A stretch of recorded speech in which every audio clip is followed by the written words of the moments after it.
Hey everyone, it's the Kung Fu Genius, aka Alex Richter, and I just want to let you know that if you're a Wing Chun practitioner, especially from the WT or Learning Ting line, and you want to get really personalized intensive private training with me, you can now apply to do an immersion course with me here in NYC, or if you like the sun, in my Florida home near Orlando. These courses are for instructors or anyone who's serious about learning the art in detail and working hard.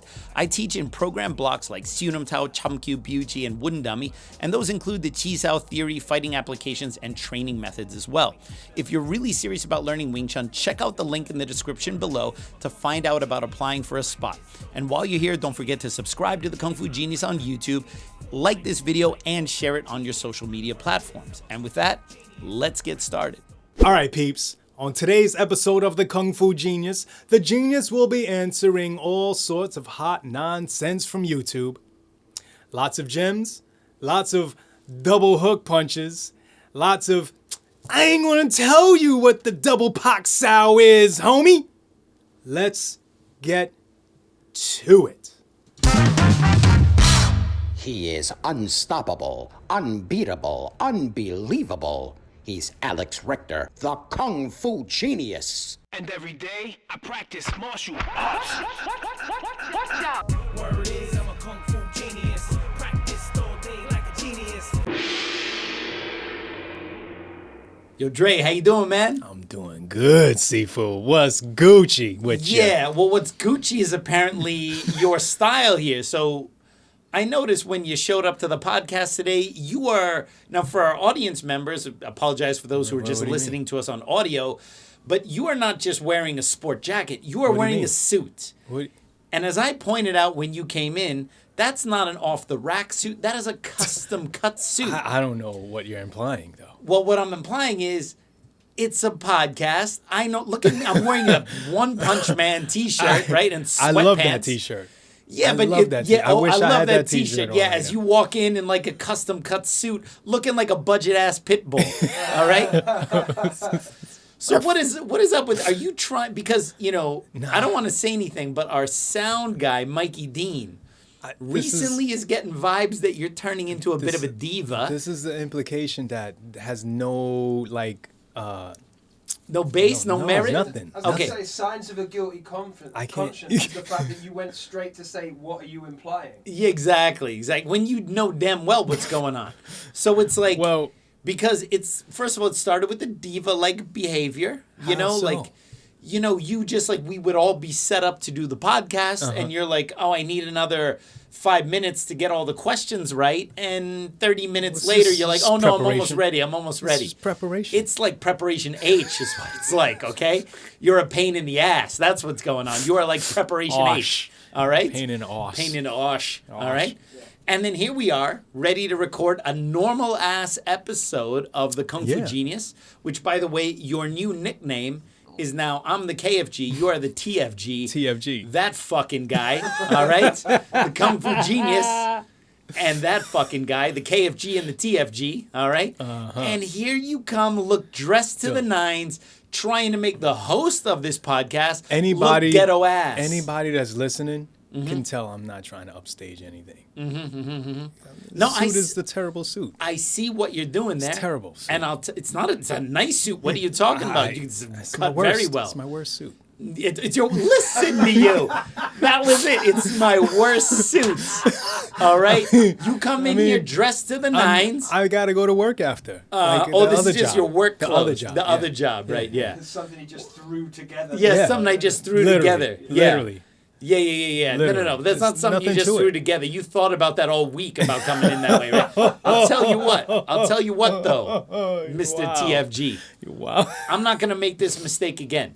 I'm not going to show... You ever have to go to something and you're never sure, like, how should I dress for this, right? You're like, should I go more casual? And you ever make, like, the mistake goes both ways. Sometimes you dress up, you show up, and, like, everyone is dressed really well. Or so you dress really well, you go, everyone's casual. And then other times you go casual, everyone's dressed really well, right? Now I have a feeling like you're trying to upstage me in my own show. Totally unintentional. No, it's okay. No, I get it. You sound like Arnell in Hong Kong. Which when is? I wore the DJ Dre. Oh, the fancy to Chan Chi Man. Yeah. Looking I like wasn't all trying fancy. to upstage No, anybody. we get it. No, Clearly, there's a pattern of this. All right, I'll tell you what, Dre. All right, I'm not gonna make this mistake again. I'm not gonna. The next episode of the Kung Fu Genius, I'm not gonna look like you're wearing a One Punch Man shirt, looking like a ghetto ass. All right, I get it. I see what you're doing here. It's nothing. No. It's not going to happen again. Nothing being done. I get it. There's nothing being done here. Yeah. No, it's cool. I get it. So anyway, here we are in another AMA. AMA. All right. Ask me anything. All right. We had a post. We got some questions. Bama. And hopefully I have some answers. So let's get to it. Let's do it. All right. First up, we got my man Alex. Oh, no. My bad. My bad, Alex. What? Axel. Axel. Fucking dyslexic that shit. Dyslexia.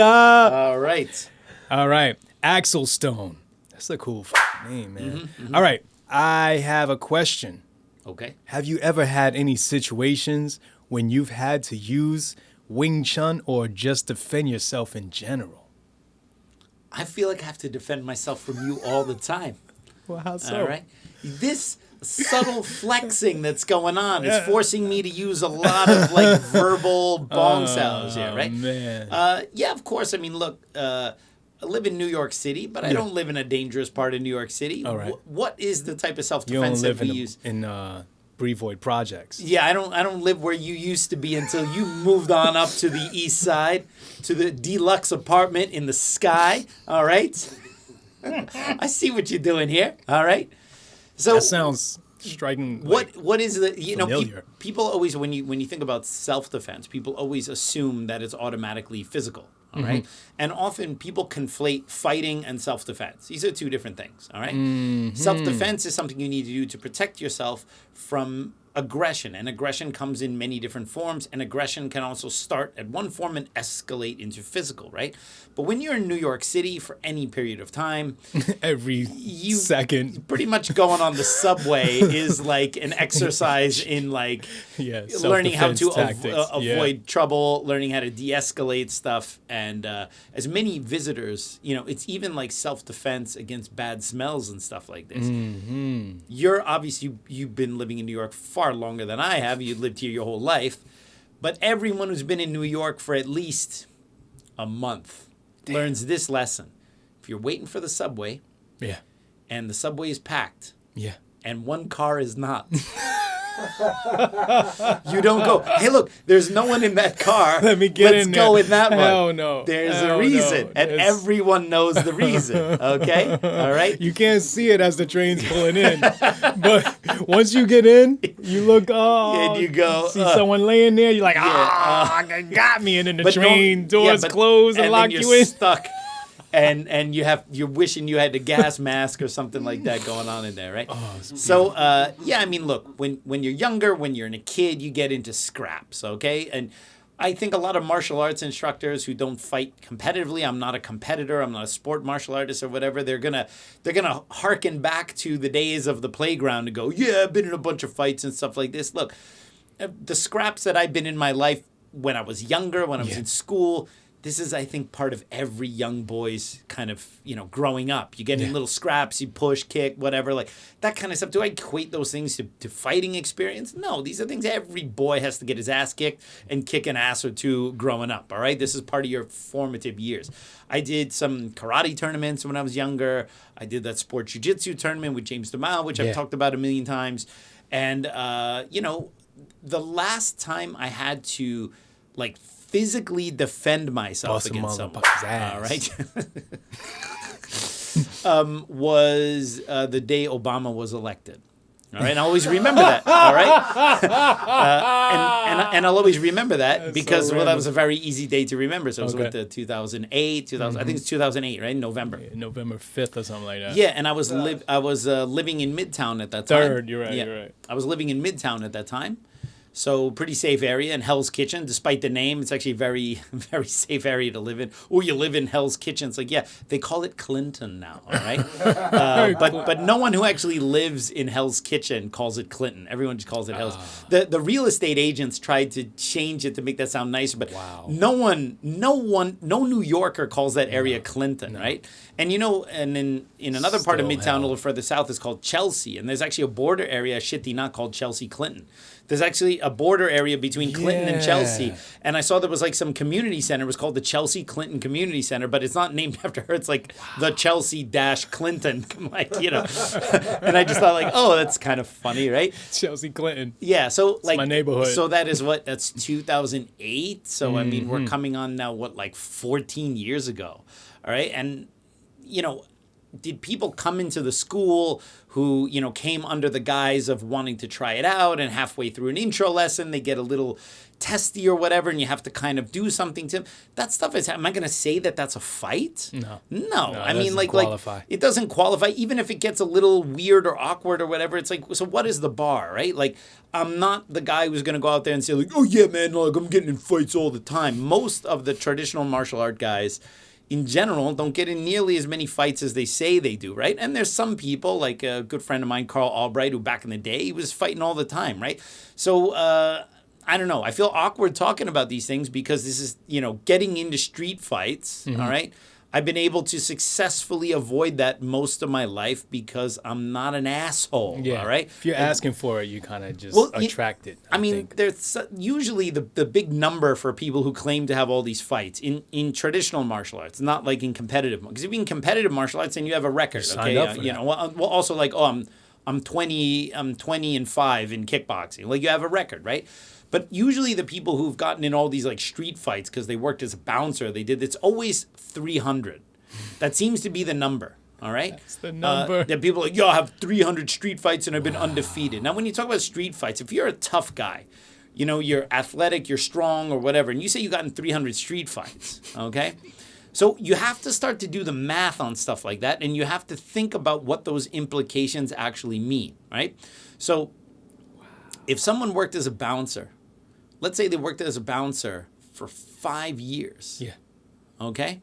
So I'm about 3 years bouncer. Yeah. So if you worked as a bouncer for 5 years, and during that time, you got in 300 street fights. Okay? 300. Okay? So what is that? My math is terrible. What is that? That's 50 fights a year, right? You right? gotta have one 70, every week. Or 70 fights. Every No, weekend. 70 fights a year, right? It would be every 70. Weekend. Yeah. You gotta have at least 2 every weekend. Yeah. No, it would. For those numbers. Man, my math is fucking terrible. No, it would be like somewhere around 60 fights, something like that, right? Yeah, no. So Yeah. It's about 60 fights a year. Yeah. All right. That's why I teach Kung Fu for a living. My math is not so good, right? But I'm very good at statistics because, you know, about 87% of statistics are made up on the spot. I'm really good with statistics. Very That's my favorite statistic scientific, right? So you're getting, in average, 60 fights a year. Okay? Now, and these are fights or it's just street actual fights. throwing people out? I mean, that's the thing. Is you grabbing that's someone different. and telling them, is that a I don't fight? know if that's a fight. All right, That and doesn't so qualify either. but people. So the problem is, like, you actually like you are there, the other person is there, and you're trading punches. That's a let's fight. let's give them that.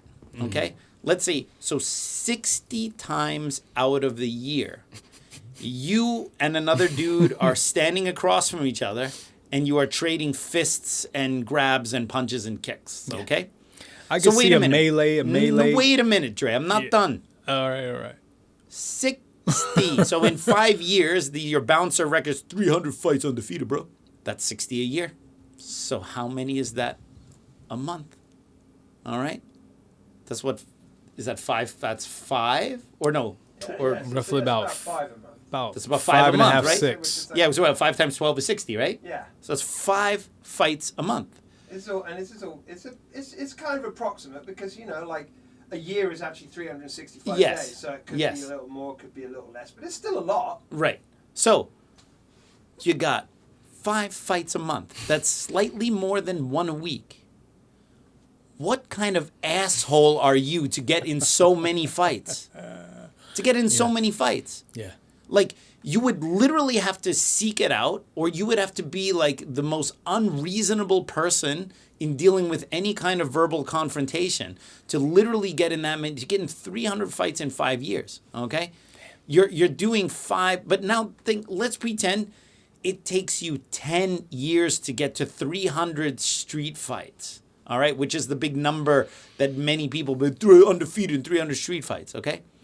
That just cuts it in half. Over a bouncer career. You're still getting into about 2.5 fights a month.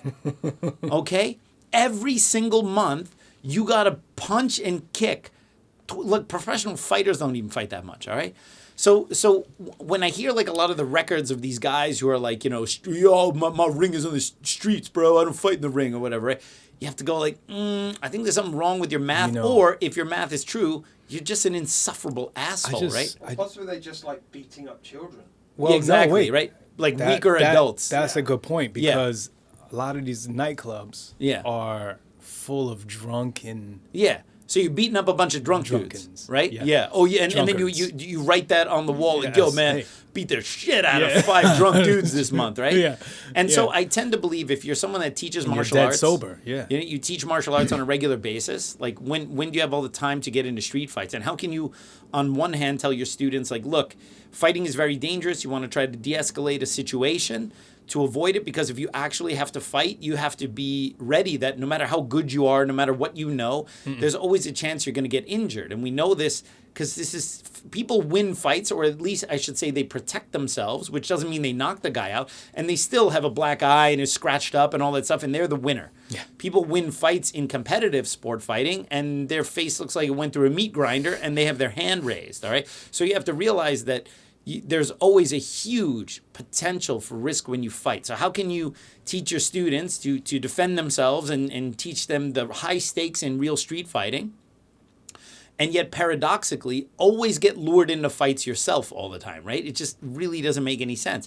And like, do I have stories about someone coming in and trying something and this, that? Yeah. Am I going to go on the Kung Fu Genius podcast and be like, oh, Dre, let me tell you about this one time this dude totally tried to grab me in the middle of class, so it wasn't like a real street fight, but people are going to make it seem like it was. Like, yeah, and then he grabbed me, and then I could punch him, I put him on the ground, and like I had him pinned, and he couldn't do anything, all right?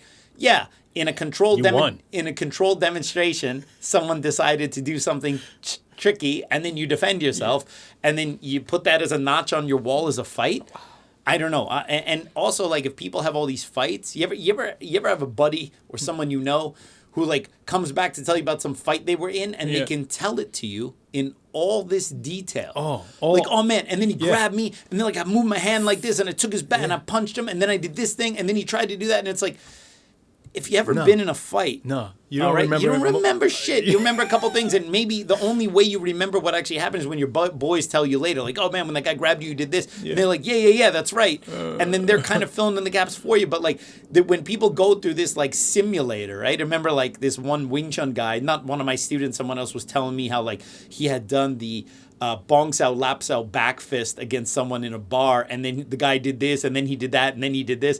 And when he's going through this whole thing, already in my mind, I'm playing elevator music. And I'm just drowning it out. Because it's like, this is bullshit, all right? So goes no fight, and so is no real fight ever told in hindsight, right? So I just, I mean, like, it just seems kind of silly to talk about these things. And I feel very self-serving, like, yeah, let me tell you about my street fights, bro. I'm not like, one of the greatest fighters on YouTube who has a tremendous amount of fight experience is this guy called Bernard Beardy McAllister. He's a former IFC champion, all right? And he trained like Bruce Lee for a year, and it almost killed him. Man. And that guy, really, it's amazing. He never shows his face, though. Yeah, but that's I a good thing. I can imagine from his stories, the dude must be really badass. I mean, he's probably sought after. Very sought after. As an authority on Bruce Lee, for one. Yeah. Well, a lot of people want to know how Bruce Lee died also. He's not just an expert in martial arts. He's the foremost authority on Bruce Lee. And if you want, just ask him. He knows everything. He knows. And people ask him every day about Bruce Lee's death. Check him out. And he's already put the whole thing to rest a few years back in a video. So anyway, what's the next question? Wait, but what? You didn't answer the question. What's the question? What was the 2008 day of Obama election? And yeah, 2 dudes tried to jump me, and it didn't work out so well for them. But for me to sit here and tell the detail, I don't talk about this stuff. Okay, look. They found out who he really voted for. They found out who. I wrote in Donald Trump even back then, right? Very prescient. No, so actually, maybe this story can be kind of helpful because, like talking about when you're in New York, one of the most important things is to be aware of your surroundings, right? And this is a classic situation where I was not paying any attention, and I kind of paid the price for it. So I was talking to your So they ran up on you. I was talking to your C-Hang, Mike Yan. I was actually on the phone with him when this happened, right? And then later, he's like, yo, what happened? I'm like, I had to punch 2 dudes because the phone dropped, right? And he's like, what's going on? So he's like on the phone when this thing happened. He hung up. He didn't know what had happened. So I was walking down the street. It's Midtown. So it's part of Midtown you don't think is very dangerous. It was actually 43rd Street between 9th and 10th Avenue. I know exactly. All right? There are 2 apartment buildings that are connected on there. Mr. Biggs is on the corner of 43rd and 9th. Yes. Oh, no, 43rd and 10th. Yeah. Mr. Biggs. So it was, I remember that because one of my friends lives in that building there. You and were on your way to Mr. Biggs, probably. No, I was on my way home. It was after Okay. It was after teaching. It was like a Thursday night or Tuesday. Tuesday was election day, right? Got it. So and for some reason I came back really late because it was like 11:30, something like that. So I don't know what I was doing at the school, maybe whatever. So I'm walking, and then I decide, usually I walk up 9th Avenue, and then at that time I lived on 49th Street. So I would walk all the way up, and then I would cut over on 49th. But for some reason, I'm like, let me cut through 43rd and then go up 10th. So it was like the rare time I decided to like not walk on my normal like route or whatever, right? And that's a very nice area. It's a nice apartment building there. It's not like, for people who are unfamiliar with New York, there's some sketchy areas in New York. Actually, I almost got into a fight on that block too. I'm legit like 40. remembering that right now. But in Was it around theory, 2008. yeah. but in theory, 40. Probably. But in theory, 43rd Street between 9th and 10th Avenue is not a sketchy spot. No, all right. You got D'Agostino's right there. Yeah, exactly. Right. So I'm walking down there, and I'm on my phone. And I remember I actually saw the 2 dudes across the street, but they were ahead. But I was talking on the phone to Mike, and I wasn't paying any attention. So literally classic New York mistake number 1.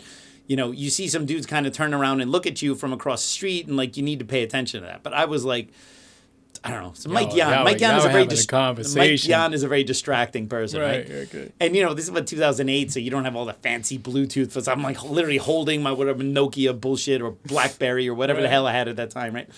So I'm walking. They were ahead, and then I didn't pay any attention. And what they did is they went behind a car that was up ahead that was parked on the side of the street. And so I'm walking, and as I go by, the one dude just jumped out from behind the car and then grabbed my jacket and put his forearm across, and they kind of like pushed me against the there's an apartment building right there, right? So they pushed me against there, and then the 2 dudes are like, yeah, what's going, yo. They're like, they do that typical New York thing. People have never seen anyone get mugged in New York. What muggers often do in New York is they just say a bunch of shit to discombobulate you. Like, yeah, son, what's up, son? What's going on, son? Like, all that kind of thing, right? And then so, like, I'm there, and suddenly I'm in a situation. I'm like, oh, shit. Like, I dropped my phone. I wasn't aware. It was like, had I even known those people were there, I would have walked the other way. I would have put my hands up. I would have kept distance.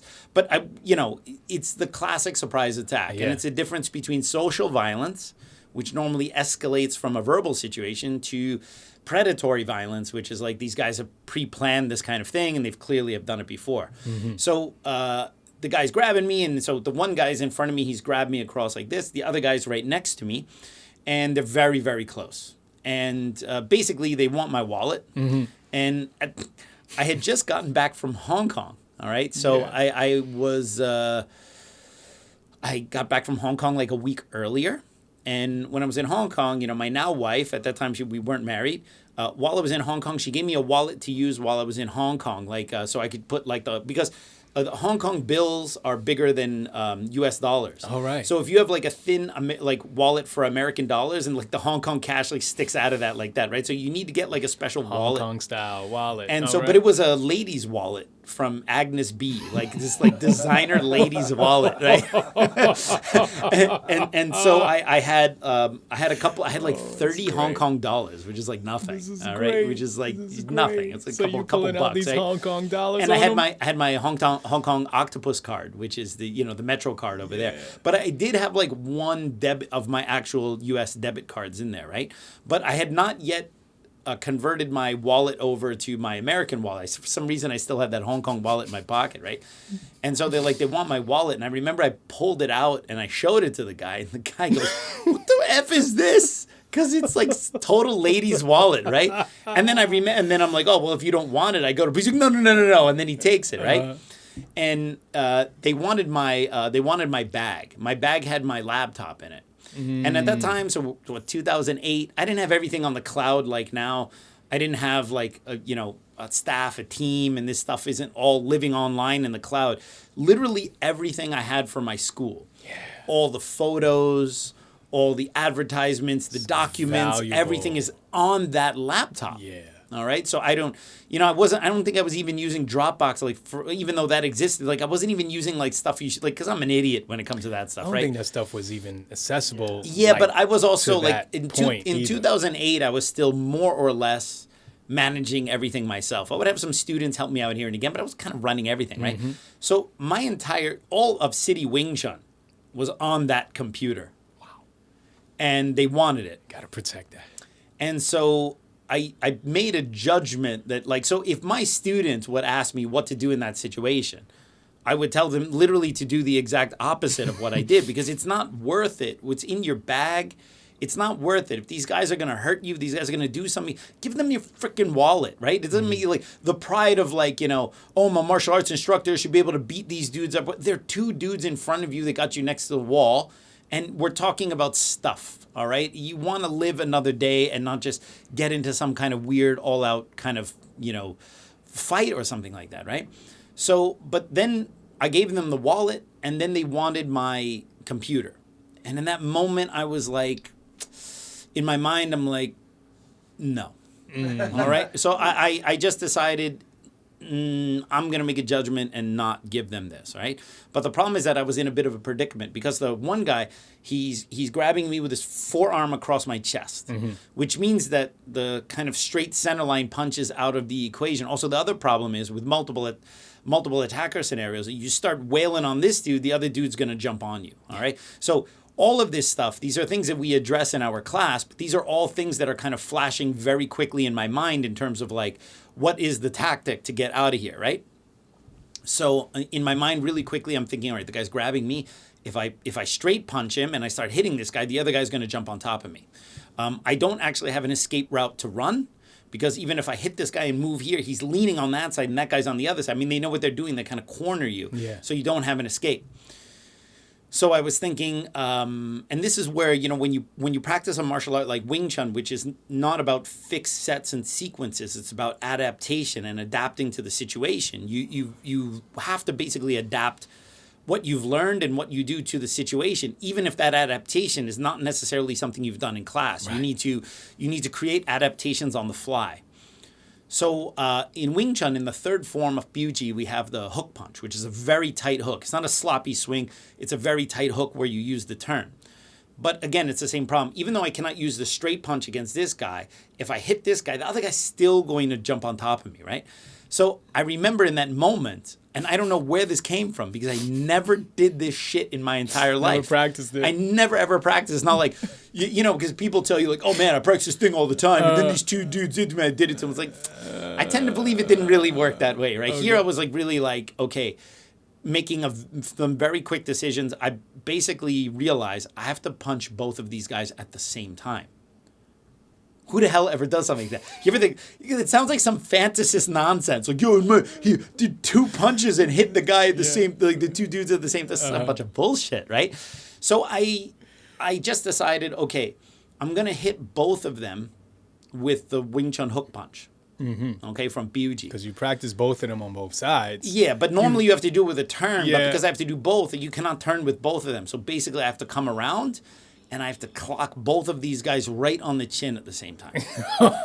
And because otherwise there's no way I'm going to get out of here. Right. Okay? At least stun them for a split. That's all I need. Run. I don't need to knock them out. I just need to survive and get out of here, right? So I did something that we learned in de-escalation training in Europe and Wing Chun. So I just go like, I kind of put my head down. And then the guy who wasn't grabbing me, I saw, at least in my mind, I could have made it up, that he was like reaching into his jacket for something, right? So at this point, I'm like, okay, something's going down, right? They're going to take it and they're going to stab me or something like that, all right? So I just bowed my head down like I was kind of like giving in. And then I just punched both of them in the jaw at the same time. And again, like the situation for that to happen, like everything had to line up. I hit both of them, and then they kind of buckled a little bit, and then I just ran. My wallet, they still had my wallet, and that was like, yeah. So they had gotten my wallet, dirty right? Hong Kong. And then I just start running. Yeah. Because I don't, like, if I just hit them and stay there and start, be like, yeah, dude, you got to stay there and pound them and punch them and shit. Right. Like, no. There are two of them and they're one of me, all right? And they're not smaller than me, I'll tell you that much. All right. So I make a beeline because I don't want them to catch up to me, and I know that they're probably not going to chase me through Midtown. So I just ran. When I turned around, I saw them going the other way, and then I called the police, and we had a police report, and I told the cop what happened. He was like, oh. And then he's like, what do you do? Oh, I teach martial arts. He's like, well, you practice stuff like that? I said, I never did that before in my life, right? Okay. But he was like, what? And I was like showing them what I did. I'm like, it was the only thing I could do. And my boy was probably the one who showed up to that one. You're right. So that was a weird situation. But here's the thing, Dre. Had any one factor been changed in that situation, if the one guy was close to me, but the other guy stayed back, I don't know if I would have been able to survive that situation. Because the moment I hit that guy's going to jump on top of me, right? So the problem is you say things like, and this is also why I think you have to be very hesitant to tell people about times when you were successful. Because that gives people this idea, well, then if I just do this, everything will be fine. No. Had one factor been changed, one guy was standing a little further away, or had the guy already brandished a weapon, all right? Or had the guy just come up into me with a weapon, okay? The story would not be funny and would not be cool. So I think people need to be responsible when they tell these kind of stories, because I actually hate these questions because this is all macho bullshit. Yeah, let me tell you about the time. And all you're doing is encouraging the idea that fighting for not legitimate reasons is okay. And every situation you end up in requires punch, kick, and elbow to solve it, right? Because that situation, I escaped. I handled myself pretty well in my estimation. I was still in the IWTA at that time. Oh, and I told Sifu Leung Ting about, like, I emailed him that night. I was like, oh, see, going, like, this happened. He sent me an email and told me everything I did wrong. He's like, no, you should do like that and not and do like this and why you do like that. And literally, I still have the email. I should show it to you. It's crazy, I would love right? to see this But he basically told me, and it's like, and I was just thinking, I don't know if any of his head students in the U.S., if they were put in that situation in a simulator, would have come up with a solution where they would have gone out there. Because I tell you, it was very scary. You got two dudes grabbing you like that and sending that. It's so. But I'll tell you what, it was a combination of I was lucky, and I saw an opportunity and went for it, and I was lucky. All right, and so I don't like talking about those things because it's not about bravado. It's not about being a tough guy. These are teenager questions, okay? This is who can beat up whom and all this kind of stuff, right? If there's no lesson to be learned in it, I think martial art instructors shouldn't talk about that stuff because it just encourages more violence, right? So the takeaway is that was a fucked up situation. Yeah. And most people, I think, would be hard pressed to get out of it. I got out of it just because my mind I think a little bit differently than other people. And I was able to see something in there. But had you just changed one thing, 5%, I might not have even survived that night, let alone get out of there, right? So that's why I actually don't like talking about those things, all right? And also, I don't have a treasure trove of those kind of stories anyway. Like, there are other people that get into street fights all the time. Even some of my students, they're like, hey, Sifu, I was getting in a fight last week, and I press them on the details, and I'm like, I think you asked for this situation. I don't think you were pressed into this situation, right? So anyway. Students. That's plural. Yeah, plural, right? So anyway. All right. Enough of that one. Let's move along to one of our awesome regulars. Pretty fly for a Filipino guy. Awesome. All right. AMA. Sifu Genius. One of my favorite topics that you cover and ruminate from time to time is on the trappings of the ego in Wing Chun. Whether it's an Yip Man wannabe practitioner challenging a pro fighter, or one proclaims that their lineage has the best Bong Sao, we've seen the toxic effect of ego on the Wing Chun. But I believe that there are two sides to every story. With that said, is there a side of ego that is beneficial or productive to the practice of martial arts? Keep up the good work, team, KFG, and thanks for answering. All right. Well, that's a good question. So it's kind of a bit of a two-parter, right? So is the ego a good thing? Well, I think it's very difficult to separate your ego from you. All right. I mean, unless you become an aesthetic. I think we need this ego thing, right? We need it for survival. I mean, or something like, look, it's like everything in balance. Yeah. Okay. Like, so a little bit of ego is necessary because it's part of how we survive and how we move forward. If you live in a completely blissed out, ego-free environment, yeah, I mean, I don't know what that's about. Well, I mean, there are people like that. They're very selfless, but normally those kind of people live in a monastery and they don't have to worry about like eating and stuff like that. Like everything's kind of taken care of, right? Okay. If you and also like maybe there might even be some people who are in certain financial situations where they don't have to hustle for money anymore, right? And then when you hear lessons of someone who's like financially super stable, part of the 1%, like the way you're dressed. I don't know about that. All right. You know, 1% wears t-shirts and sweats, I heard. So what are you saying? Yeah. I'm just saying. I'm not even the 1% of this room right here, all right? Get the hell out of here. So he's the one with the fancy accent, all right? So anyway, if you're in a situation where you don't have to worry about money, you don't have to worry about sustaining your life or whatever. Yeah, wow, super easy to talk about like how being super nice and ego-free and non-competitive. Of course you're non-competitive. You have a big house, you have a car, you got money, you got disposable income. Super easy to be non-competitive when everyone else has to hustle to even survive. And you can just be like, let me tell you about my awesome worldview. It's like, dude, all right? What are you talking about? The view from where you are is not the same view as others. So one when reminds me of Owen Wilson in Meet the Fockers. Right. When character he plays. When you hear some of these people, sometimes you're like, okay, well, this person might be in a position in their life where that's an easy thing to be. I think if a lot of people who have success and have money and have all these things, they're still not happy, but some of them are. And some of them can embrace that kind of attitude. And it's like, is that really the person that you should be taking notes from in terms of being ego-free? And is that necessary for you in your stage of life, right? The ego is always there, in my opinion, unless you're in a situation where it doesn't need to be, i.e. you are financially stable for the rest of your life, or two, you're living in a monastery and you don't need to worry about food and any of those things. Those two situations, yeah, 100%. But for the people who need to hustle to survive, a little bit of ego needs to be there to improve your station in life, to be a little dissatisfied. Not in the way where you scroll Instagram and you go like, man, everyone else is living so much better than me, because that's fake. You're seeing everyone else's highlight reel while you're only seeing the behind the scenes of your own life. So you're comparing all the, like when people tell me like about, oh man, you got this and that and the other things, like, dude, I literally work my ass off. I mean, what you lived with me for a while. You know what my schedule is like.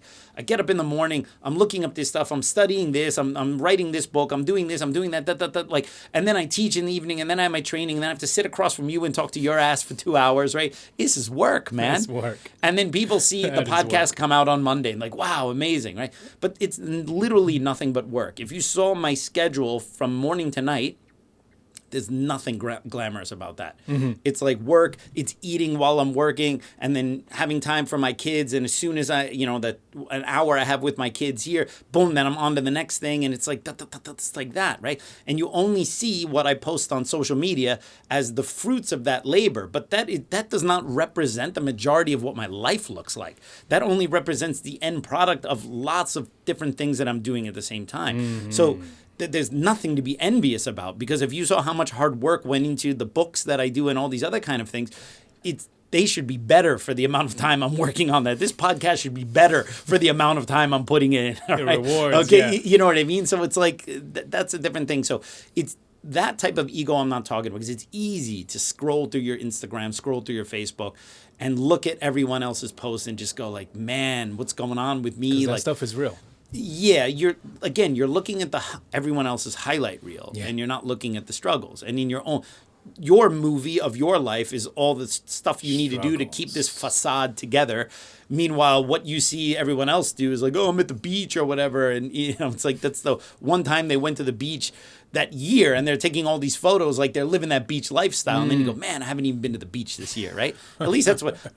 when I scroll through social media, the only thing that makes me jealous is seeing people at the beach. Like I just go, man, I haven't even been to the beach.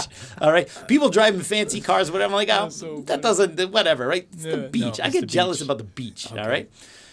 So you have to keep it in check. So a little bit of ego is good to kind of keep you moving. Too much ego can make you feel kind of depressed and constantly compare yourself to other people and compare your struggles with other people's highlight reels, which is a losing situation, right? Mm-hmm. So, like anything, you know, when is a little bit of ego a good thing? Well, it's good if you can harness it to just be a tiny bit dissatisfied with where you are, without you saying that terrible, I'm worthless, I'm no good. Like, there are things that I'm really bad at, but I still enjoy them. Mm. And so a little bit of ego is like I want to improve my abilities there, right? Like in my jiu-jitsu practice, which for me, by the way, is a total side hobby. I'm like barely serious about it. I do it as a side hobby. My thing is, as a Wing Chun person, I just wanted to learn if I'm grappling with people who know what they're doing, can I avoid getting caught in submissions? I actually don't care about putting someone in an arm lock or a triangle choke or any of those things. And so when I was training, you know, with Magno, with the Valenti brothers, when I do their sparring classes, I just go, okay, this guy's a brown belt, this guy's a purple belt. If I'm playing around with them, can I just stop this person from trying to put me in something bad? So can I learn to avoid the traps that a lot of non-grapplers fall into, right? Yeah. And as a result, that is, and I'm not saying that I'm great at that by any means, but that's the skill set that I wanted to polish, my ability to avoid getting caught in certain things and to escape and get out. As a result, I'm terrible at submissions because I never go for them. I'm just like, the guy's going for an arm lock. I don't want to get caught in the arm lock. I want to avoid this triangle. I want to get out of this. So every time I'm talking to Magno, I'm like, how do you escape from this? How do you escape from this? How do you escape from this? And he always wants to show me like all these like chaining submissions. I'm like, that's super cool. Now, if you did that to me, how do I get out of that, right? Because like for me, that's the main thing, right? Okay. So, but I have a little bit of an ego about that. Like I would, you know, it's a side practice. I would like to be a little bit better at it. Mm-hmm. So I'll try to get a little bit better at it. So if you can use a little bit of ego to push your abilities without it getting the point where you go like, oh man, I'm worthless at this. No, you're not. Kung Fu, all right? In the true meaning of Kung Fu, it means your achievement through hard work and effort. Kung Fu is not the name of a martial arts style or a group of martial arts styles. It's become that. It means your achievement through the work and effort that you've done. So what you have to realize is that you may have a high level of Kung Fu in certain categories in martial arts or in a certain martial art or in certain skills in your life, like golfing. You might be really good at you know, doing the drive and hitting that thing, right? And you have very high level of Kung Fu in golfing, right? That's funny. I've been at Top Golf. Like I saw that. I see the post there. Yeah, you're missing that stuff left and right, right? Suck. And so, but what does that mean? That means your Kung Fu in golfing is very low right now. But the fact that you've already been doing it for a little bit means it's already more than had you not done it at all. So you have a little bit of Kung Fu in golfing. Mm-hmm. All right? So that's what you have to do. And having a little tiny bit of dissatisfaction where you go like, I'm not really good, but I'm getting a little bit better.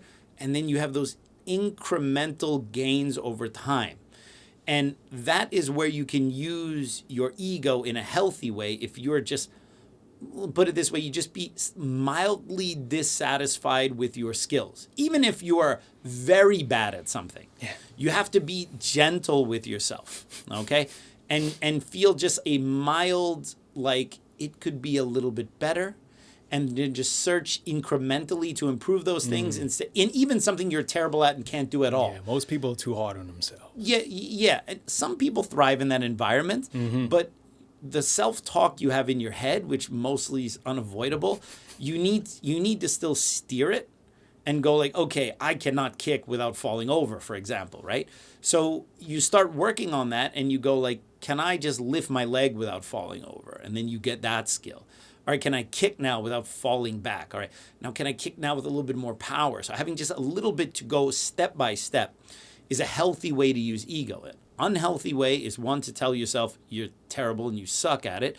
And the other unhealthy way is to say, I'm in the one Wing Chun lineage that does everything correctly and everyone else does it wrong. So ego, like anything else, should be used in moderation. You know what else should be done in moderation? Moderation. Just kidding. All right, let's go. Hey Kung Fu Genius listeners, are you a fan of Wing Chun Kung Fu? Well, if you listen to me, I assume you are. I got great news for KFG fans. Right now, you can get an all-access 1-month free trial subscription to Wing Chun Illustrated magazine. Yes, I said free. Go to WCInewsstand.com and register in the upper right-hand corner. Fill out your email and password and use the code KFG trial to get your free trial to all the issues from 2011 to the current issue. That's right, all the issues, even the one with this cool guy on the cover.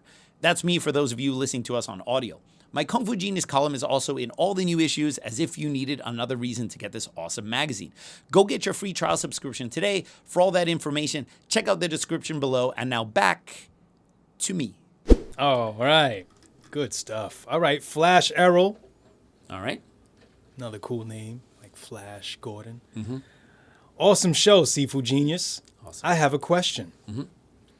If you created an Expendables team, ooh, and you were the leader of the team, who would you choose in your team? This includes dead and alive famous stars. Thanks. Wow. So stars are not characters, I assume, like not characters out of a movie, right? Chuck Norris 7 times. Yeah, because then it would be like I would have Arnold Schwarzenegger's character from Predator, from Commando, all right? Hell, I'd even take Kindergarten Cop. Right. You just get Running Man. You get all the iterations of Total Recall, Arnold Schwarzenegger. I would just have Arnold Schwarzenegger from all these films. All of them. Conan, all right? Like, so I would just have like 8 Arnold Schwarzeneggers, you know? I'd be like, this is my crack team right here. Because you would have Arnold Schwarzenegger of all these different skills. Even True Lies Arnold is really good. They're all, because he would be like the bathroom scene. The intelligence gathering one. Then you would have like the Predator one is like the survivalist. Yes. Hey, man, right? get the 6th day one. Because then you'd have 2. Oh, yeah, that's right. So, I mean, of course, you answer a question like this, you go like, well, how do we cheat the system? This is basically how you answer all these kind of questions, right? All right. Well, okay. Well, I'm the Kung Fu Genius. So if I did an Expendables, of course, Bruce Lee would need to be on that team. He would have to be. He would definitely have to be on that team. Just like... you know who else would be on that team? Chun Man. Oh, that's what's up. Chun Man, like like late 70s Chun Man, all tatted up, badass. Yeah. Chun Man is a badass. All right. Awesome. If you guys don't know who Chun Man is, finish this podcast and Google Chun Wai-man. Chan, C-H-A-N, Y-W-A-I, Man, M-A-N. All right, Chun Wai-man. All right, dude's a total badass. So I would have Bruce Lee. I would have Chun Wai-man. I can't wait to meet Chun Wai-man. Yeah, you know who else I would have? Who? Lo Mong, the Toad from 5 Deadly Venoms. Okay. All right, yeah, another buddy of ours here. And who else would I get? Well, I mean, of course, it depends on the mission, right? Mm-hmm. Let's say this is a more kung fu based thing rather than just like a shoot 'em up type thing. All right, because otherwise, I'm just getting 8 iterations What's the kung of fu mission. Well, David Carradine. Going to. How dare you challenge David Carradine's school? Yeah, David Carradine. David Carradine has cloned himself. There's 100 of them. You need a crack team to kill 100 David Carradines. So you just need 8. You just need 8 people to do kung fu to kill 100 David Carradines, right? That's so. Because otherwise, if it was like about like shoot 'em up in guns, I would just get 8 different versions of Arnold Schwarzenegger from even Conan, who wouldn't have a gun. He would just be Conan would be there with his sword. Yeah. Hey Conan, where's your sword? So we have Bruce Lee, we have Chun Man. How many is it? 8? Is it 8 total? How many are in the Expendables? Roughly. All right, let's just say it's 8, right? So we have Bruce. Well, every movie they add another 1 or 2, right? That's right. Okay, so we have Bruce, Chun Man, Lo Mong, and who else? So let's maybe go stateside a little. Well, okay, I would take Van Damme. All right, but I'm Bloodsport Van Damme. Yeah. All right, late '80s saucy Van Damme. Yeah. Not the Van Damme we met in Chim Not Cha that Choy in one. 2000 in Not that 2018. Van Damme. No. That Van Damme can stay at home. He's That Van Damme should stay at home. All right. He's a did Van we ever? Dick. Did we ever tell that? Did we ever actually tell this story We will. on the podcast? We will have to. Yeah. Have All to. right. Well, one day we'll tell our Van Yeah, Damme story. someone will ask about it. You and I, we've alluded to certain parts of it, right? Someone will definitely where ask Dre, about it soon. Where Dre and I ran into Van Damme in the streets of Hong Kong. All right. That's awesome. It's a heartbreaking and funny story at the same time. Okay, so we got peak late '80s saucy blood sport Van Damme. That's for me, that's the real Van Dammage right there. Okay. What about No Retreat, No Surrender Van Damme? What was it? That's around the same time. Actually, those movies Yeah. are not that far apart. Okay, Yeah. So we're looking pretty much same. That's a real funny looking Van Damme. Yeah, Ivan the Russian, right? Yeah. Time Cop Van Damme. No. we get Bloodsport Van Damme. That Okay. dude is good. All right. Okay, so we got 4. So we got half our team right now. All right. So Wait, you got to count yourself in there. You're the leader. okay, so then there's 5. me. So then there's 5, right? You know, I would get Timok from The Last Dragon, but he has to have the glow. It cannot be pre-glow Timok, all right, or pre-glow post. Bruce Leroy. No, not too far post. All right, we just need Bruce Leroy in that final scene of The Last Dragon. That's the one you want, where he finally Not figures out, spoiler too alert, that he's far the master. post. All right, yeah. All right. Would 'Cause you take too- show enough just like for fun shits and giggles? Okay, so Show enough. the actress who, or the the actor who played Shonuff, Yeah. Julius McCary, he was actually not a martial artist at all. And I believe our good friend Ron Van Cleef actually helped train him for The Last Dragon. That's what's yeah. up. So I don't think he should be on that list. Okay. All right. All right. Yeah. Okay, so we have 6 now. So I need 2 more. All right. So we have some Chinese action heroes. We have a couple American. Kung Fu Joe. Oh, that's right, Steve James. All Kung right. Fu Joe might be good Yeah, but not because he can bring that a couple elements. jujitsu, karate, judo, And some all, guns, and just all in sorts case. of shit you ain't never heard of before. Yeah, the late Steve James, man, he was great. Especially, where he kind of peaked for me martial art wise in the films is in American Ninja 2. Because Okay. then he had learned some stuff. He's using butterfly swords. Okay. He's kicking ass. Yeah, so the Steve James would be great. You probably need a ladies' man in that mix too. Hey, well then let's go French. Go for Cyril Raffaelli or David Bell. No, another I don't van. know any of Another them. van. You don't know either of them. How dare you? No, sorry. You got- we didn't grow up. What I mean, you grew up in what, Australia, eating Vegemite. You're- So I mean, I don't know those references. I don't know that. You got Jean-Claude Van. Oh no, you know you who got to else? bring in Ron Van. Ron Van Cleef. Yeah, you got to bring him in. That's it, Ron Van Cleef. You got to bring the ladies. He'll bring the ladies. The team is complete. There you go. Okay. He Beautiful. actually is a ladies' man, isn't he? Yeah. That's right. Okay. All right. Cool. All right. So what's the next question? All right. Next up, we got from Dryzen. Is Dryzen wearing a suit this week? I don't know. It doesn't have any photo of him here. I feel like It just he says is. Dryzen. I feel like he's wearing a tailored suit. All right. Let's hear it. Let's hear it. Hypothetical. You're home, and all of a sudden, you got the bubble guts. The bubble guts. You go to the bathroom, drop that Deuce Bigelow. Oh my jeez. You're feeling all accomplished and shit after you finish your shit. This is a window into the psyche of Dryzen. Who feels accomplished after dropping a do like, oh, I did something today? That's a big. I just told you what my After the schedule bubble is guts, like after the you bubble get guts. you Yeah. free that Right. demon. Same feeling as like finishing. I dread to think where the fucking time machine portal is about to end up, by the way. How do you know there's a time machine? Well, thing? because Dryzen normally asks time machine questions and I don't. hypotheticals. I mean, Right. I don't know where it's going. Yeah. Yeah, You wash up, come out the bathroom, and find yourself in some strange ass apartment. Uh-huh. You're like Time machine looking is always getting around. stranger and stranger. You're looking around like, yo, what the fuck am I all of a sudden? Yeah. You make a left, head down the hallway. Behind you, you hear weird voice in the other room. Some Taiwanese chick saying, "Don't worry, Bruce. I have some Equagesic in the bathroom. Let me go get it." You duck down behind some furniture. You're like, oh shit, I think I know where I am. She doesn't see you. I'm on Beacon Hill Road. Right? You duck down so she doesn't see you. It's so animated when he tells these... Yeah. Look at This is him. crazy. I'm reading this, man. I'm reading it as I go. Wait a minute. In Dryzen's questions, does he have the acting cues in there as well? It says duck down. Oh, so it's got the acting cues in there, and you're just because you never do this with anyone else's questions. Look, Dryzen writes good questions, and he puts in, the Acting cues. directions. Yes. Acting cues. Wow. So you duck down so she doesn't see you, right? And she heads into the bathroom, and she says something like, "Holy shit, what's that smell? What the?" Do you lock her ass in the bathroom? Or what do you do?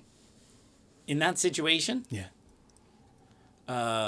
You know what's happening. if I don't let Bruce Lee die, then the world will no longer exist. Because Bruce Lee dying is a nexus event that has to happen. Otherwise, the world cannot continue. If I save Bruce Lee, Wing Chun may never get as popular. The UFC may never become a thing. The world will be in nothing but chaos. We will be ruled by apes. So you'll let her get the Iguajizi and come back out the bathroom? Oh, hell no. I'm saving Bruce Lee. Are you kidding me? I'm just mucking around. How do you save her? I would lock her ass in there, and I would lift up Bruce Lee with all his 120 pounds, and I would run him out. I would call 999 in Hong Kong. It's not 911. 999. I say, hey. How you got a phone on you? Huh? No, Betty Ting Pei has a phone in her apartment. you're That's right, the one that she you're called Raymond Chow. Raymond Chow's there too, by the way. I'd kick him right in the nuts. Boom! All right? Just one solid kick right in the nuts. All right? The German side of you is saying no, no, no. Yeah. And I would call. Yeah. I would call the hospital. All right? I would call Baptist University Hospital because Baptist Hospital is literally right there. Okay? Wow. Queen Elizabeth Hospital is when we stayed in Hong Kong in way the across Jordan town. area. Yeah. It's just right there, but in Yau Ma Tei and Jordan area, right? Bruce is all the way in Kowloon Tong, but he's not just in normal Kowloon Tong. He's in Kowloon, which is the southern peninsula of like the part of Hong Kong that's still attached to the mainland. It has these mountains that kind of divide Kowloon side to the New Territory side, which is the north part, which in those days, that was like considered countryside. Now the New Territories, like where Grandmaster Yip Man's grave is, everything's really nice there because all of the new development is in the New Territories. So now in Hong Kong, the New Territories are really nice. You have lots of new malls and restaurants and everything like that. In the 70s, the New Territories was like countryside, or certain areas are just for like rich people who have big estates, or you have family estates in those old villages, right? People that wear suits and But shit. basically, the mountains that kind of divide Kowloon with the New Territories, that is right at the end of Kowloon. And Kowloon Tong goes right up to those mountains. So you go through like the Lion Rock Tunnel, you're already in Sha Tin, you're in the New Territories, right? So Betty is on Beacon Hill Road, and that is right at the foot of those mountains that kind of... So Baptist is like...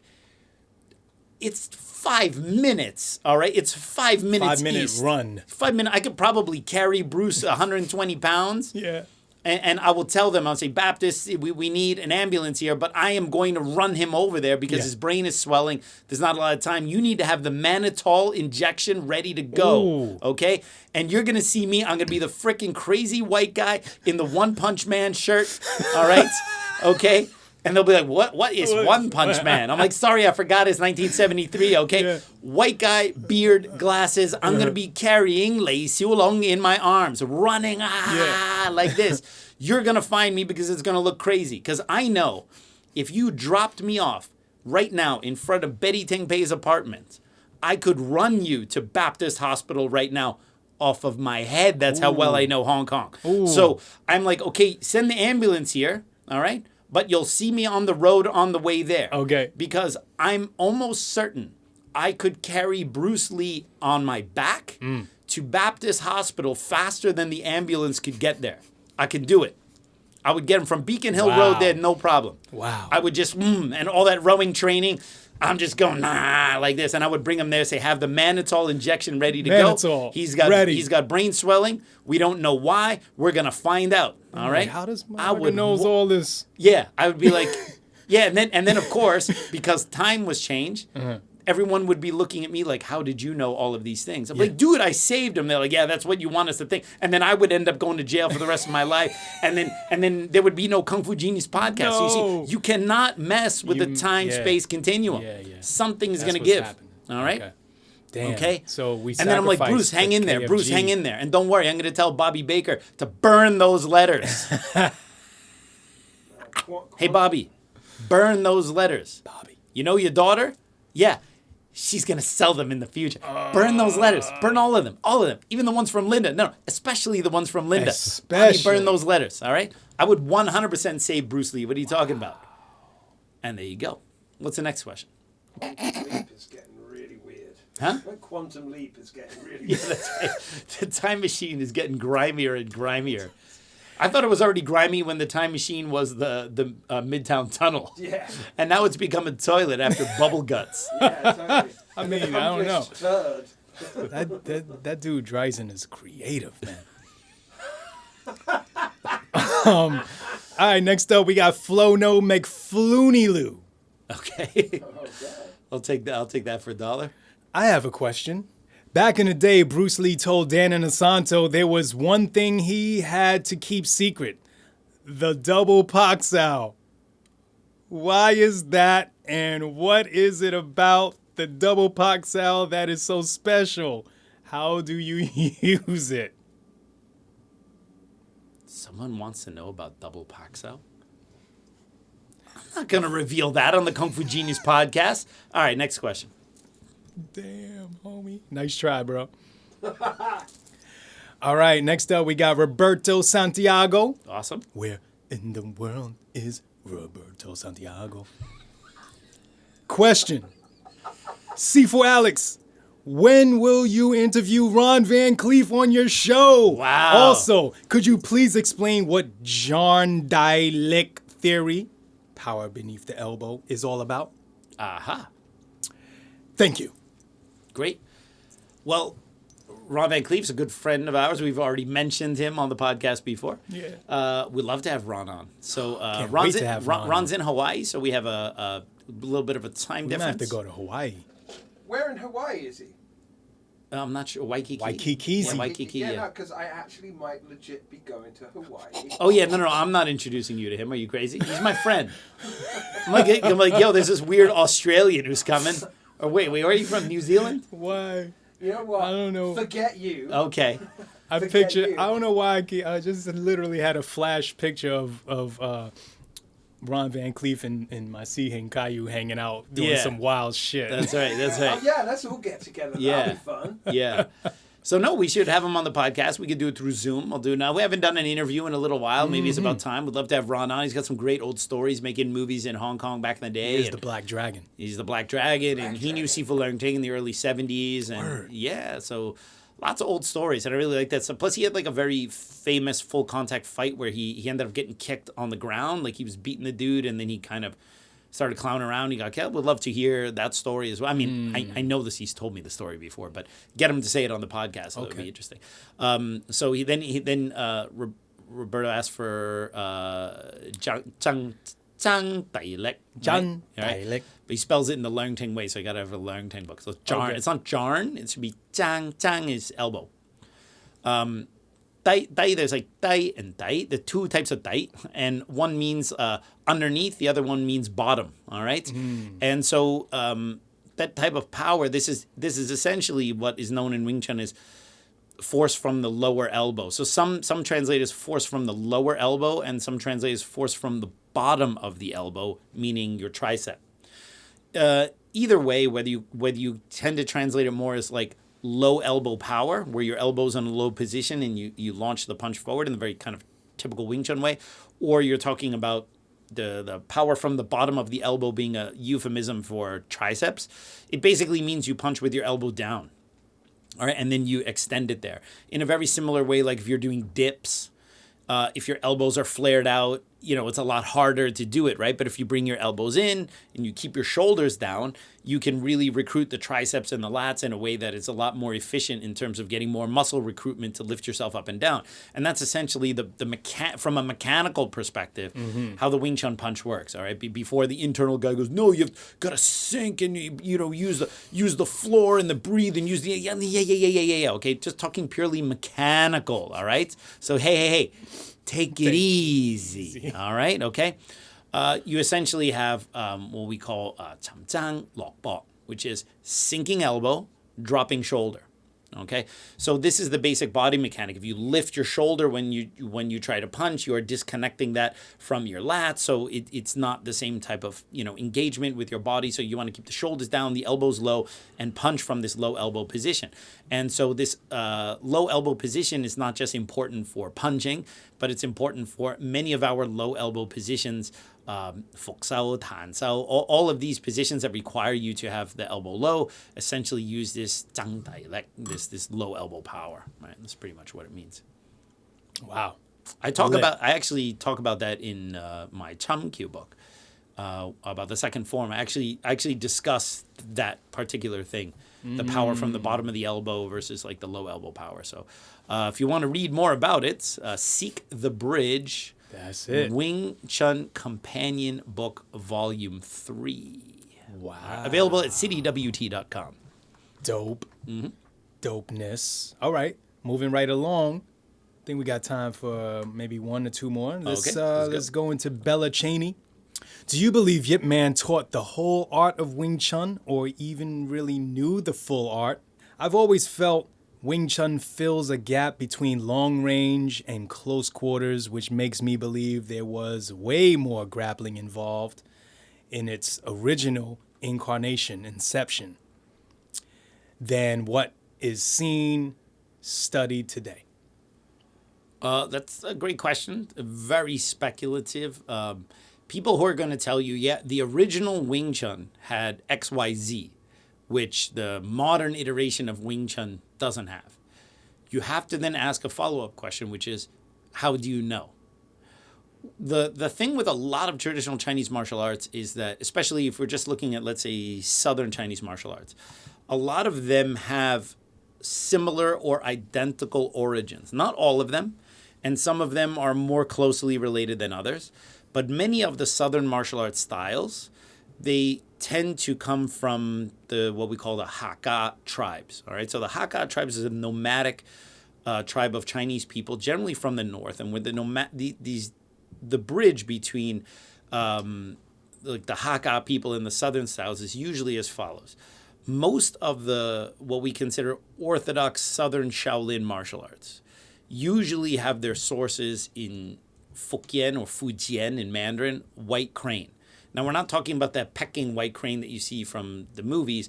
We're talking about the traditional white crane. We have the Samjin form. And when you look at the Samjin form, you look at Southern-style white crane or Wing Chun white crane. Not the same wing as us, it's the eternal spring. You see that is kind of the ancestor art of a lot of the Southern styles, whether it's Wing Chun or Hong Kong or other martial arts. And that Fujian white crane also made its way to Okinawa and is also in the DNA of some of the very early Okinawan karate styles. It's maybe not the first, like some people say it's the original one. No, there were already some Okinawan martial arts being developed. This stuff also came in there, and that's why you can see in some traditional Okinawan karate, they actually have the Samjin form in there, and they might do it in a very hard way, but that is literally white crane. So the odd thing is, we often look at karate as being like the opposite of Wing Chun, right? They block and then they punch, and it's a harder style, and Wing Chun is soft. But actually, in the family tree, we are very closely related to Okinawan karate. Wing Chun is very closely related via this white crane link, right? So Fujian is a province, or Fujian province, which is next to Guangdong, the Canton province, where Hong Kong is, and Fuzhou and all that. So the question is, well, if most of these Southern martial arts, the ones that are, especially now the ones that are considered more Cantonese martial arts, ones that from Fuzhou, Hong Kong, things like that, how did this get from Fujian to the Guangdong province, all right? And according to some recent research. There's a book about the Hakka martial arts, which was written by Heng Chao. He's a kind of a martial arts historian in Hong Kong, and he did a whole book on Hakka martial arts. And some of the people in there are people that I know. It's basically this nomadic tribe called the Hakka, which literally means is like the guest. Hak means a guest, and Ga is like family. So these, because they're nomadic, they're considered like guests. They're a guest tribe because they're moving, right? And the Hakka people moved from the north and came to Fujian and picked up these martial arts and mixed some of these martial arts with their own indigenous martial arts. And then they're the ones that migrated it into Guangdong province. So it seems that the link between these old original Fujianese martial arts, or the original Fujian White Crane, most likely made its way to Guangdong via the Hakka people. And that's why most Cantonese martial arts, even if we have White Crane in the origin, we also have Hakka influence in there as well. So Wing Chun has some of this Hakka influence. Honggun clearly has it. And then there's some real pure form Hakka styles like Southern Mantis and paak and stuff like that. And really interesting stuff. Super interesting stuff.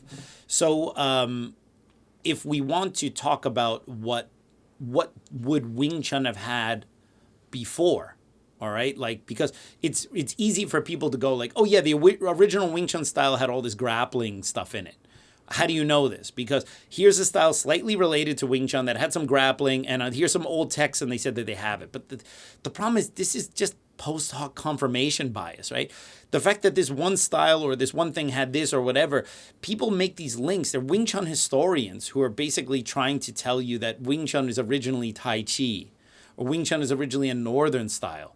And when you look at the evidence for this, it's tenuous at best. It's just like they pluck a couple things here and you see, here's the connection. There are no real reliable written records to say this. You can believe it, and that's your right to believe it, but it's really highly speculative, okay? If you want to have an idea of what maybe an older variant of Wing Chun had or has, you need to look at White Crane and what they did, and you need to look at some of the other Hakka martial arts and see what they did. And then you can kind of start to split the difference a little bit. And I don't think that it had a lot of, and again, what does grappling mean? Because in the very basic sense of the word, Wing Chun has grappling. We have a neck pulling hand. We have kam lasao, literally grappling hand, double grabs and sweeps and trips and things like that. Is that grappling, or are you talking about underhook and body clinch and takedown? Like, so where is the line between like simple grabs and pulls and things like that being under the guise of grappling? Or you're talking about something that in your mind resembles Brazilian jiu-jitsu just done by Chinese people hundreds of years ago. All right, because I think that's what people are kind of looking for. And you can look in Chinese wrestling and see all these things and see parallels to modern grappling. But modern grappling through jiu-jitsu and stuff like this is highly, highly developed and relatively fresh in terms of the way they've taken the older grappling models and improved upon it, right? So when people say, oh, the older Wing Chun had all this grappling stuff, and then you're thinking like, the older Wing Chun stuff had like John Danaher's leg locking game in there. Like, I mean, like, where is the line for what you consider grappling, not grappling, right? So I don't know about that. Okay. I really don't know and can't say. But I can tell you, if I wanted you to believe that Wing Chun originally had XYZ, I could easily look at this lineage, that lineage, put together a connection and spin a yarn and tell you with 100% certainty how Wing Chun was originally Tai Chi and had grappling and had all this other stuff. But that is just confirmation bias. I don't know how anybody can call themselves a martial arts historian and say that stuff with 100%, like with a straight face as if it's 100% accurate. At best, most of what we know about Chinese martial arts, we know more about the recent history. The older history is a hot, burning basket of garbage and hearsay and stories and repurposed, plagiarized fiction. Mm-hmm. We got another one? I think we got one more for us. Right. Man. All right. Next up, we got Michael F. Douglas. Okay.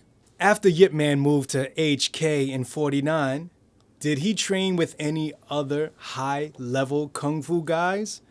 Or did he only train with his students for the last 23 years of his life. Okay, so we're talking about Yip Man moving to Hong Kong, fleeing China in 1949 when he's in his mid to late 50s, all right? So is he signing up at the local gym in Hong Kong and training with a bunch of bros in his 60s, all right? So there's speculation, all right, that the Leung Bic story that Yip Man had learned from Leung Bic when he was younger in his early 20s. Right. Because remember, he went essentially to university in Hong Kong. And the story is when he was a young university student, he met Leung Bic's son, all right? So the son of his Sigong. And this guy is Leung Jan's son, sorry. Leung Jan's son, his name is Leung Bic. And then Leung Bic taught him a more refined version of Wing Chun, and then that's where his Wing Chun kind of got upgraded and so on, right? So it's like he learned the original Wing Chun from his Sifu Chan Hua Sun, and then from his Xing Zhong So, and then later in Hong Kong got refinements and theory and more advanced stuff from Leung Bic, and that kind of completed his training, right? And then he goes back to Facan, presumably, let's say he's 23, 24, something like that. And then until the time he is in his mid-50s, then he has to go to Hong Kong and he has to start teaching Wing Chun to earn a living because he doesn't really have many marketable skills. So that's a 30-year period right there, right? Between 30-year gap. Yeah, when he finished learning Wing Chun to when he had to start teaching it, right? So from what we know, he had practiced his Wing Chun regularly, and he taught a few students like Lun Gai, Guok Fu, casually to keep up his own skills. And because in the traditional sense, if you have the skill of Wing Chun, Qi Sao, you've learned it, you've learned the skill, what do you do with it? You continue to practice it and refine it. I think the mistake some people make is that they think learning is always about accumulating. All right. Now, to a certain degree, we all have gaps in our knowledge about things we're good at, things we're not good at.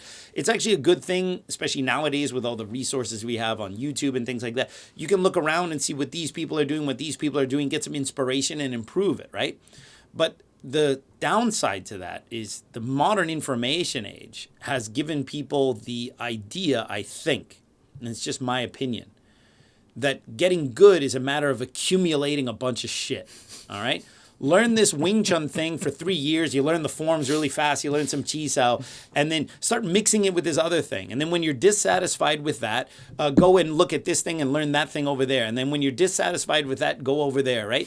And then what ends up happening is you have these people who think like it's just about accumulating all of these random things. Like I say, going to a buffet, and every time you get a plate, like if you're at a really good buffet, right, you should eat a certain type of thing at once. Right? You shouldn't like go and get like the rice and the noodles and the seafood and that thing and pile it on your plate. You'll get nothing but indigestion. You get a grouping. Then you go back, you eat it. You want to get something else, you go back to the buffet, you get another type of grouping of food, right? But people think that learning martial arts is just about applying all and learning all this different random crap and piling it on there as if the thing is not going to give you indigestion. Okay. If you have a martial arts style that teaches you to get close and stick and keep pressure on your opponent, are you necessarily enhanced in learning that skill and applying that skill that you've been doing for 20 years by suddenly jumping back and diving into a stance and doing something, let's say, from Choi Lei Fut or another style? Well, you might, but you also might kind of ruin the thing that you're good at because now you're mixing things that don't really work well together. Okay. All right. Again, my analogy about building a car by bolting on random car parts that don't work. You might make a car that drives, but do you want to drive it? All right. Truck wheels in the back, Corvette wheels in the front, frame of a Jeep, or engine of a Fiat. All right, spoiler from a Toyota Supra. Yeah, you could put all those things together and make the thing move, but would you want to? All right? Okay, so sometimes in these questions, I feel that, and it could just be me, could be my neuroses, could be the way I look at things, could be my own bias. But when I hear questions like this, it's almost like, did he continue learning some stuff so that he got better, or did he just kind of stay the same because he didn't learn from anyone else? All right? Mm-hmm. Which is kind of like saying, did Cus D'Amato not get better as a boxing coach because he didn't continually keep learning from other boxing coaches as he got older? Or did he become a better coach over time by coaching more? Mm-hmm. Okay, and getting more experience. So I understand the need for learning new things. We should always strive to learn new things. I always read up on martial arts, magazines, books. I read Wing Chun books from other Wing Chun sifus who have a different approach, or sometimes I disagree with them entirely, but I will still read their book and make sure I understand all their points. Not go, this is a bunch of, like everyone who does Wing Chun, they buy a Wing Chun book from it's a bunch of crap. It's not how you stand in. No, I read everyone's book in a very fair way. I try to absorb their worldview into how Wing Chun works so that it helps me understand not just that they do it differently, but why do they do it differently and why do they think about it, right? You need to apply that when you look at anything else, right? Because that's how you really get to absorb it. Sometimes I watch videos from other sifus or other approaches, or I listen what grapplers are showing or whatever, because what I feel is this allows me to enhance the way I teach Wing Chun to my own students. And this is a huge thing we have now with the internet and YouTube. But I don't think that the secret to every famous martial artist's success is simply accumulating more shit, okay? It's about getting really, really good at stuff, refining those basics, and expanding upon them through experience. And sometimes that experience is training with other people or seeing what other people do. But that is not necessarily a matter of accumulation. It's not about like Bruce Lee said, it's not about a daily increase, but a decrease. We need to hack away at the inessentials, right? Mm-hmm. And so there's always been this rumor that Yip Man didn't really learn from Leung Bik. That Leung Bik is a fairy tale character, didn't really exist or whatever. What actually happened is when he came to Hong Kong in 1949, eventually he hooked up with some of the Wing Chun meaning the Eternal Spring people in Dai Tak Lan, right? And he was training with these guys and exchanging stuff. And that's where he was able to develop some stuff from the knife form and other things like that, right? And this rumor did not exist during Yip Man's lifetime.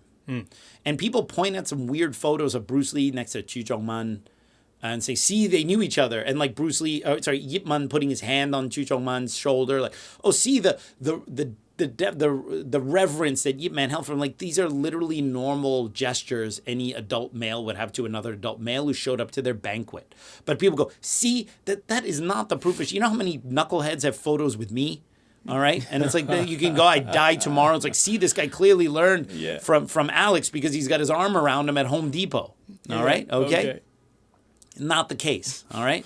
So there's a lot of confirmation bias about that stuff. And then, it's normal in the Chinese martial arts circle that most sifu are friendly with the other sifu in the martial arts circle. That was one thing that kind of blew me away when I first started going to Hong Kong and spending more times with sifus, right? Here in the States, the Chinese martial arts community is smaller, but it's also a little bit more separate. So in many cases, every school and every lineage is kind of an island unto their own. Mm-hmm. So like especially here in New York, like the Moyet guys didn't necessarily mix in with this other Wing Chun school, and these Kung Fu guys didn't mix in with these Kung Fu guys because everyone's kind of like, it's a little bit like, colors, all right, okay? And then when I went to Hong Kong, it kind of blew me away, like that all the sifus, all the Wing Chun sifus, they all knew each other because Hong Kong's kind of a small place. Right. And sometimes they would have yum cha with each other and converse, and people from lineages where they're students and grand students in the international segment of their associations fight with each other. And here you see the two heads of these, like, literally dim-summing it away and having a good time, right? Okay. And then I was like, okay, there's definitely a kind of a martial arts community camaraderie thing. And then, of course, you get that lesson where you go, oh, these guys all really know each other, right? Like, wow, that's incredible. I didn't realize how familiar everyone actually was to each other, right? And then you learn then as a Westerner, you're like, wow, this is kind of cool, martial arts community.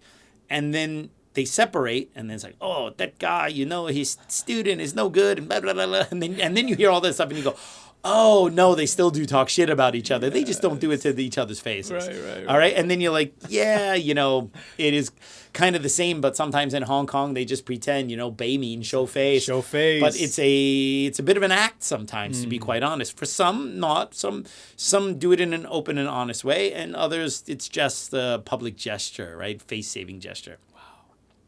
So there's been speculation, it came out in the 2000s, that Yip Man was secretly learning from Chu Chongman, and who was the head of the Wing Chun style at the time. Now, look, man, I'm a I'm a freaking dude in 2021. I wasn't there. I wasn't even a piece of protein in the 1950s. All right. Protein. Okay. I wasn't even a piece of protein in my dad's hamburger. All right. In the 1950s. All right. I was nothing. I wasn't sugar in his coffee. I wasn't anything yet. Wasn't even thought of. The molecules that make up the Kung Fu Genius at that point was like half in dirt, some in the stars or whatever. Like these things had not assembled yet. All right. Pops was doing his thing at that time. So for me to say like, nah, let me tell you exactly what happened. All right. It would be ridiculous. The problem is, and I say this again and again, the burden of proof rests on the person making the claim. If you want to make a claim that Yip Man secretly learned from Chiu Man, and that's where he got some of his footwork and some of this stuff that later made it into the Bacham Do or whatever, right? That's a claim. You need to substantiate that claim with evidence, and that evidence cannot be the two of them were in the same room at a banquet once in Hong Kong, because there's a photo of the Hong Kong Chinese Martial Art Association from the late 60s, early 70s, where you have nearly every single Sifu that teaches any style. Yip Man was there, Quan Ta King, Han from Enter the Dragon. Literally everyone is in the same photo. So by that same reasoning, you could look at that photo and say everyone in that photo learned from everyone in that photo. Don't show me a photo of the two of them in the same room and Yip Man being friendly with a guy as proof that that guy taught him something. And then, of course, the thing is then later some of the Wing Chun guys go, oh, they actually defeated Yip Man. Look, no one is invincible. I'm not saying Yip Man is unable to be defeated, right? But we're talking, have you ever spent time around old Chinese gentlemen? I'll tell you one thing. It's very rare for a man in his 60s to decide to go and train with other kung fu bros and, hey, let's go and swap it out and slap each other with the hot fists and see how this works out. Yeah, Yip Man in that advanced stage in his life is going to go, oh, let's do some friendly chi salve and let's punch you. Get the out of here, okay? That literally makes no sense. I know you want it to make sense because that's your style, but you have no evidence for it. And some old Chinese guy telling you a story over dim sum is not evidence, okay? I want people who swallow all of this kung fu history wholesale because the person telling them is someone they're learning from or someone that they like.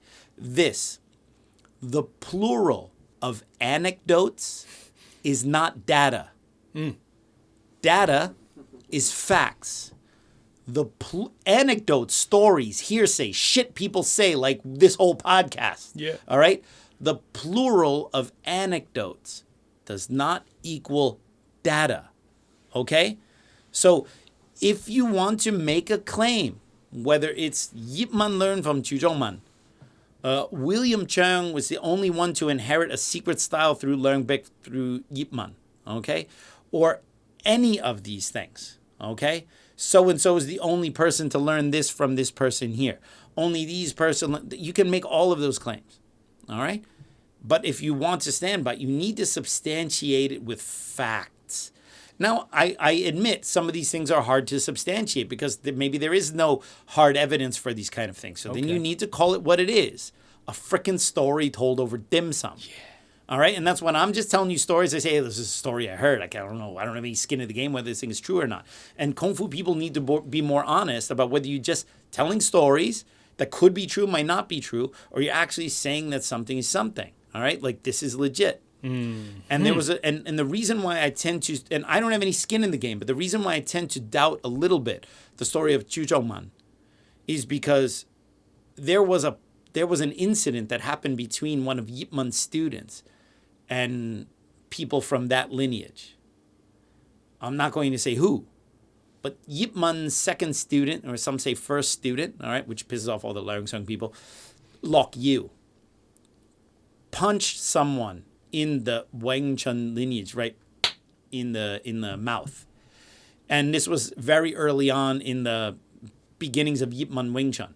And it was a bit of an ugly incident which caused a little bit of an issue between them.